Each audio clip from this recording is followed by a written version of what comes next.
How to download and install the Moomoo application on your iOS device. Are you ready to start investing but not sure where to begin?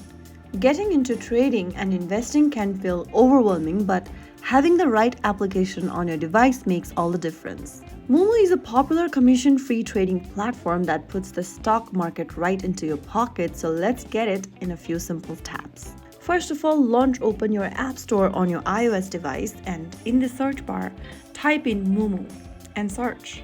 Look for the Moomoo Trading and Stocks application from your search results and tap the Get button to start downloading the app on your device. Authenticate with your Face ID, Touch ID, or your Apple ID password to get the download process started. Now wait for the application to download, which will take a couple of minutes. Make sure that your device is connected to a stable internet so that the application can be downloaded smoothly and fast.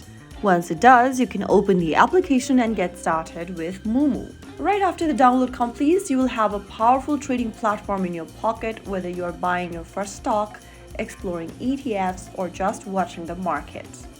If you found the video helpful, don't forget to like, share, and subscribe to our channel.